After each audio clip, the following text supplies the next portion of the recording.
After the Central American Free Trade Agreement, or CAFTA, was signed into U.S. law in 2005, Costa Rica faced mounting pressure from U.S. officials to embrace free trade. As a result, in 2007, Costa Ricans voted on CAFTA in a national referendum. The measure passed by a slim margin, and it remains controversial as Costa Ricans closely watch the effects free trade is having on their culture. Our social democracy actually did give a welfare state. This welfare state is being disassembled by all of this free trade neocons, and the worst part of it is that they're actually saying that we even have to privatize our Social Security. The erosion of our middle class and the rising social instability is due to things like globalization, like the free trade agreement that was imposed on us. And you start seeing the effects of these things very fast. For example, the disappearing convenience stores in the neighborhoods. And at the same time, you start seeing big Walmarts all over the place. Walmart, which is the company that has more labor disputes in the world and has come to Costa Rica to do the same thing. And you see how globalization and the free trade agreement invade with all these multinational companies. We got a Starbucks in Costa Rica. And we produce maybe the best coffee in the world. And you want us to produce Starbucks? And now globalization and the free trade agreement bombard us with five-star hotels from multinational companies. They come in with all-included packages, so the locals can't see any benefit at all.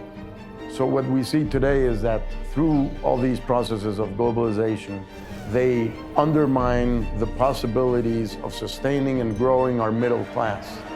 And that fundamentally is what is causing the loss of our well-being, the loss of our peace, the loss of our happiness.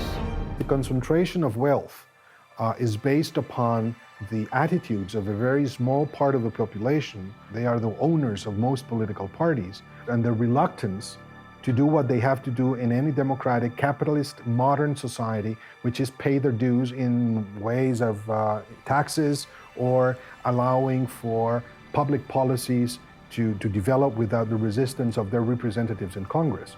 The logic of a lot of these elites has to do with this globalized notion that development somehow can be achieved by the private sector only, and that regulations to enhance these policies of redistribution should not be pursued. And that's nonsensical. I mean, the result of those policies, so-called neoliberal proposals of the 1980s and 1990s, clearly proved that after 20 years of enactment, those proposals result in crisis. There's no such thing as a democratic regime without the preservation of the common good. You cannot have unrestrained capitalism working within a society, because you'll kill the society and you will kill capitalism. What we need is to put principles before profits.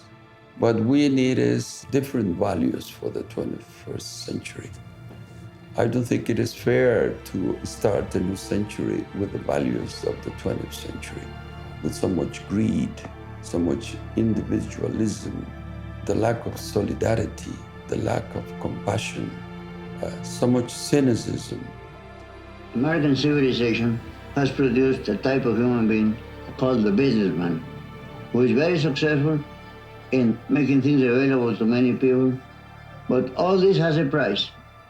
There's a great danger of turning society into a good machine for producing goods and services and doing away with many of the spiritual aspirations of mankind.